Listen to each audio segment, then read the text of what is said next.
Thanks for joining us for CBN NewsWatch. I'm Charlene Aaron. And I'm Mark Martin. More serious questions today about the U.S. proposed nuclear deal with Iran. Russia has announced plans to lift its ban on the delivery of S-300 missiles to Iran. It's considered a game-changer move that could bolster Iran's military capability and endanger U.S. plans to lift sanctions on the country. Heather Sells has the latest. Russian Prime Minister Vladimir Putin has lifted Russia's ban and approved the delivery of one of the most potent air defense weapons in the world to Iran. The S-300 missile system has a range of up to 125 miles and can track down and strike multiple targets simultaneously. We are convinced that at this stage there is no longer need for such an embargo. Both the U.S. and Israel object to the sale of the missiles, the concern that they could protect Iran's nuclear facilities from an air attack and give it cover to develop nuclear weapons. A Wall Street Journal editorial says the Kremlin is offering the mullahs an air defense capability so sophisticated that it would render Iran's nuclear installations far more difficult and costly to attack. Russia maintains that Iran badly needs the system because of tensions in the region, including in Yemen, and insists it does not threaten Israel or other countries. The S-300 is exclusively a defensive weapon, which cannot serve offensive purposes and will not jeopardize the security of any country, including, of course, Israel. Russia's move comes as Congress is directly challenging the White House over the proposed nuclear deal. The Senate is considering a bill that would give Congress the last say over any final nuclear agreement with Iran. At least after 2.5 years of negotiations, the Congress should have 60 days to be able to review probably the most significant nuclear nonproliferation agreement of our time. A Senate committee vote on the bill is likely today. The Iranian nuclear deal is supposed to be finalized by June 30th. Heather Sells, CBN News. Iraq is asking the United States for more help to fight ISIS. The Iraqi prime minister is visiting the White House today and making an in-person appeal to President Obama to invest more in the fight against the terrorist group. The prime minister says the increase of U.S. airstrikes, weapons deliveries, and training has helped roll back Islamic State forces. But he says he needs greater support from the international coalition. In eastern Ukraine, fighting rages on in the outskirts of the rebel stronghold of Donetsk. Despite peace talks this week, this violence comes after more than a month of relative calm. On Monday, Russia and Ukraine agreed to call for the pullback of smaller caliber weapons from the front lines. Since it began, the conflict has killed more than 6,000 people. Today marks 1 year since 219 schoolgirls in Nigeria were kidnapped by Boko Haram militants. The girls were taken from the northeastern village of Chibok on the anniversary of the abduction. Nigerian President-elect Muhammadu Buhari says he cannot promise that authorities will find the missing girls. Meanwhile, activists met in Nigeria's capital for a vigil to commemorate the tragedy. They wore red tape over their mouths, symbolizing the stolen voice of the schoolgirls. Protected them. We feel them, each and every one of us. We feel them. And the next best thing that we ought to have done is to have rescued them. And up to now, we have not done that. And that's a shame for this country and the world as a large. Boko Haram has kidnapped more than 2,000 women since 2014. Senator Marco Rubio became the latest Republican to join the 2016 race for president on Monday.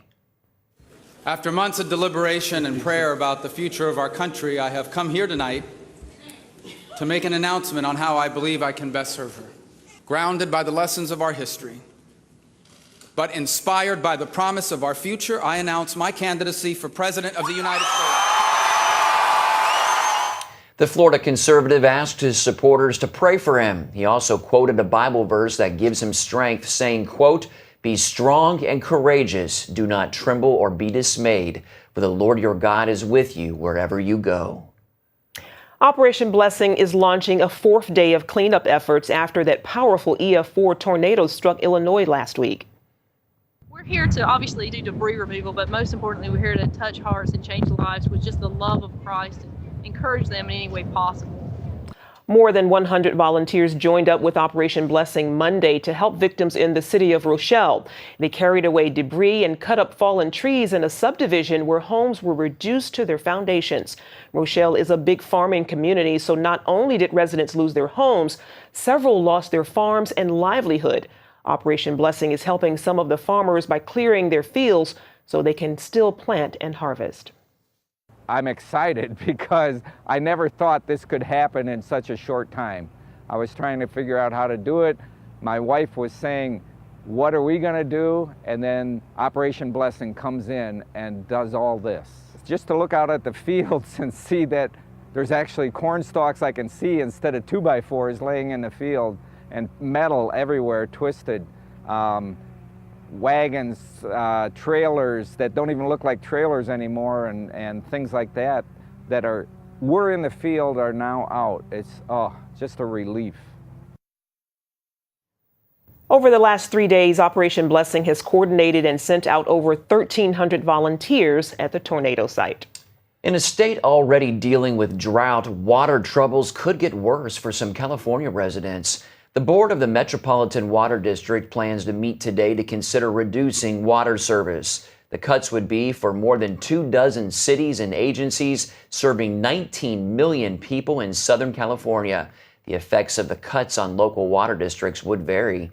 Areas that have fallen short in conserving water would have to take other conservation steps and boost water rates.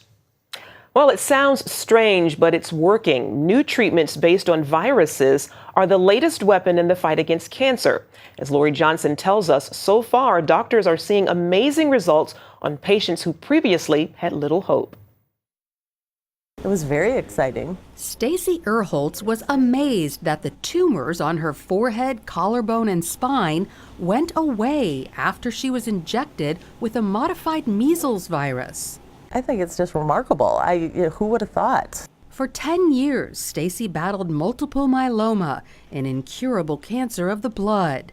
She tried chemotherapy, even 2 stem cell transplants, but nothing helped, until she agreed to be part of the Mayo Clinic's trial for the new treatment called immunotherapy. Well, it's a very simple concept. Viruses naturally come into the body and they destroy tissue. Other medical centers are also reporting success in their trials using different viruses to treat different cancers, such as the polio virus to shrink brain tumors and the HIV virus on leukemia. The viruses are engineered in a lab to attack the cancer cells while leaving the healthy ones alone.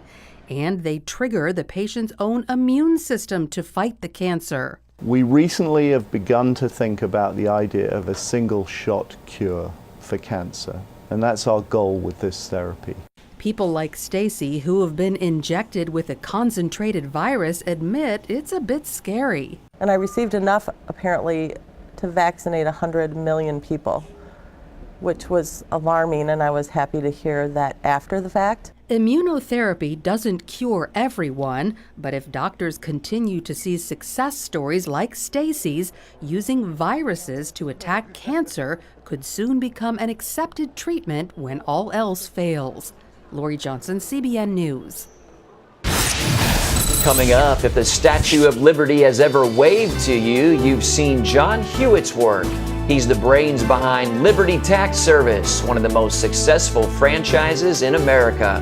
He'll share the secret behind his success next.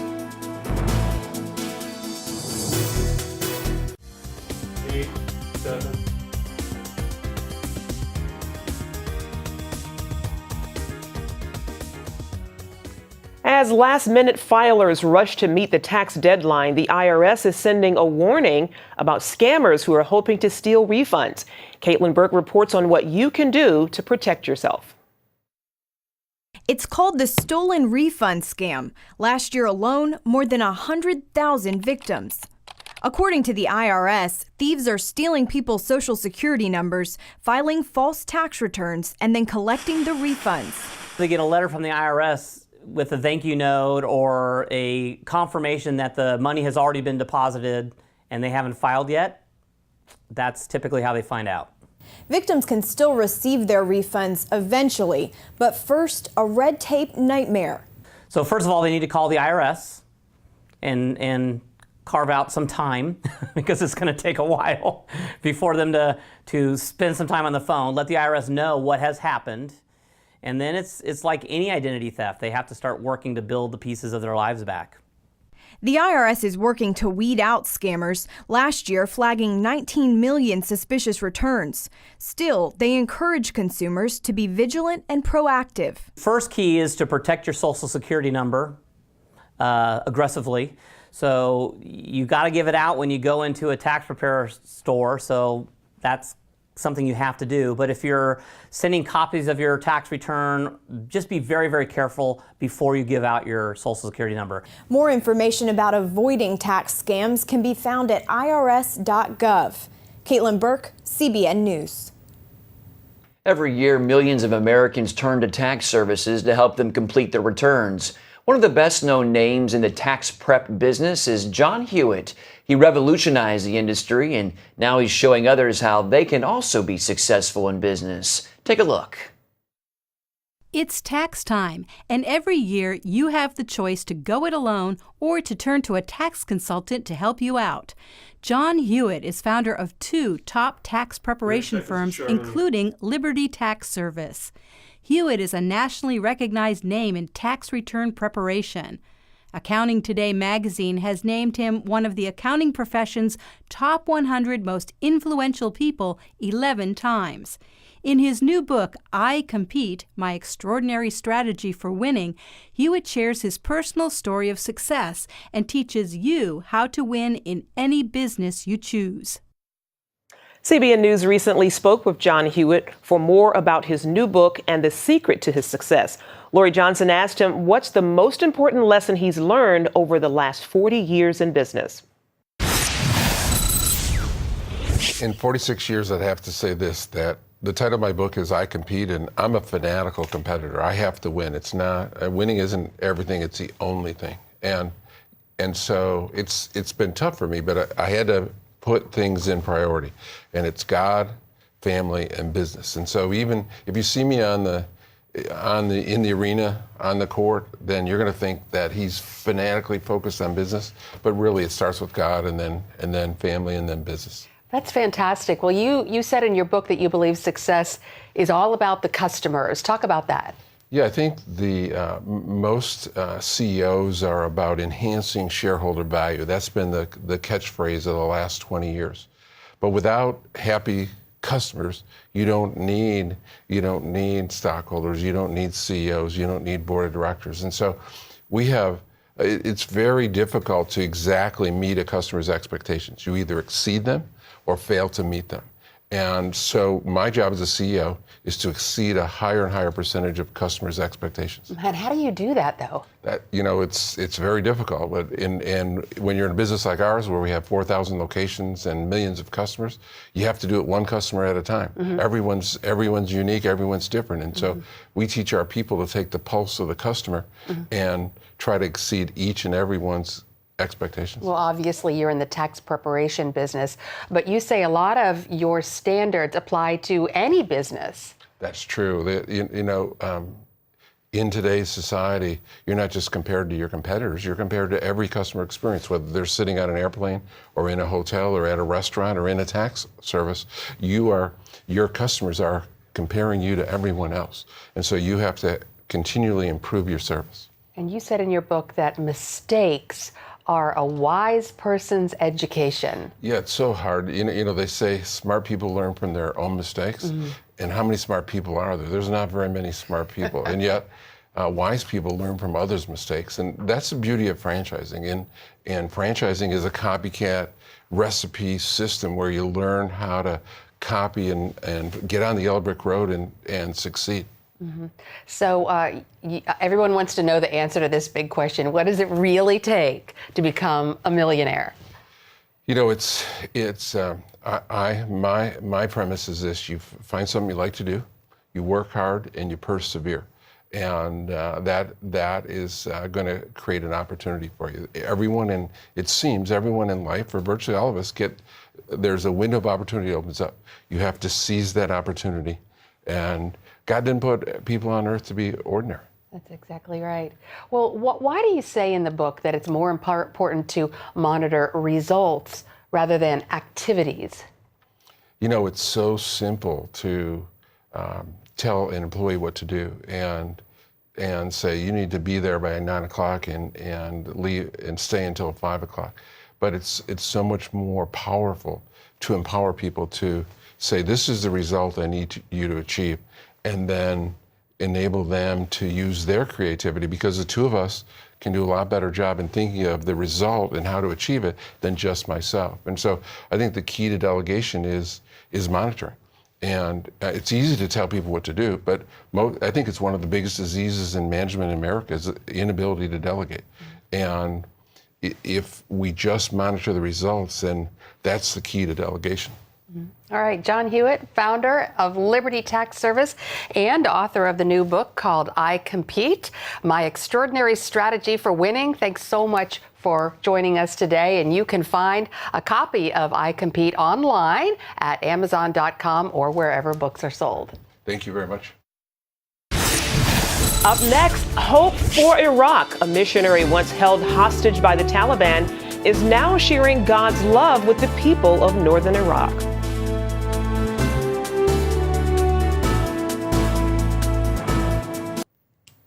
Heather Mercer was one of several Christian aid workers taken hostage by the Taliban back in 2001. She and the others were rescued by U.S. Special Forces during the U.S. invasion of Afghanistan later that year. Today, Mercer is back in the Middle East, serving among the Kurdish people in northern Iraq. This time, it's not the Taliban, but ISIS that is threatening to destroy their way of life. But as Wendy Griffith reports, Mercer is fighting back with a new campaign called Hope for Iraq. Heather Mercer is used to serving on the front lines of war. Here she is just 200 feet away from ISIS fighters. You can see their black flag flying over this water hut. She and her staff from Global Hope were there to offer aid, encouragement, and prayers to the Kurdish soldiers fighting ISIS. Sadly, just 3 weeks after this photo was taken, this soldier and 60 others were killed in one of the deadliest battles with ISIS so far, in the exact spot where Mercer had visited. Are you feeling the effects and seeing the effects of ISIS in where you are? Yeah, we are in some ways. You know, the Kurdish region has done a good job trying to maintain a relatively secure space, but ISIS is there. We know that ISIS is there. And, you know, we're less than an hour from the front lines, and there's not a Kurdish person, a Kurdish family that hasn't been affected by the conflict. They're sending their troops to the front lines every day, and many of them are losing their lives. So people live with the reality that ISIS is on the front doorstep, and they're doing everything they can to hold them back. Mercer says the fallout from ISIS has resulted in the greatest humanitarian crisis Iraq has ever seen. Some 15 million people in Syria and Iraq have been affected. In response to the unprecedented suffering, Mercer recently launched a campaign called Hope for Iraq.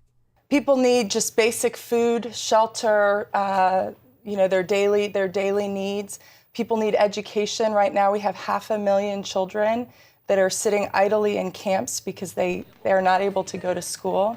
So we need to address education. Mercer says a big focus will be helping support and restore women in crisis.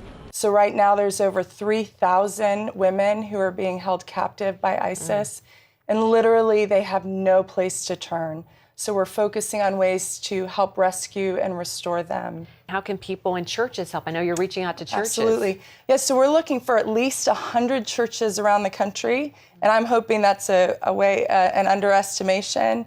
But we're looking for at least 100 churches that would join us in this campaign, sharing it with their people and their congregations, and then asking businesses as well. This is a humanitarian crisis, and everybody has a place to play a part. Through giving. Any concerns, any fears? I mean, you've already been through a hostage situation and were rescued. I mean, any fears about, you know, living and working among the Muslims in Iraq during such a time? You know, I mean, you definitely calculate risk almost on a daily basis, but I find that that's not the question I want to ask. The question I want to ask is, what's God's heart, and where would He be? Right. And I believe Jesus is walking the streets of these towns and villages that so desperately need him. And where he is, that's where we want to be. Wendy Griffith, CBN News. And if you would like to find out more about how you, your church, or business can get involved with Hope for Iraq, please go to cbn.com for more information. We'll be right back. Please stay with us.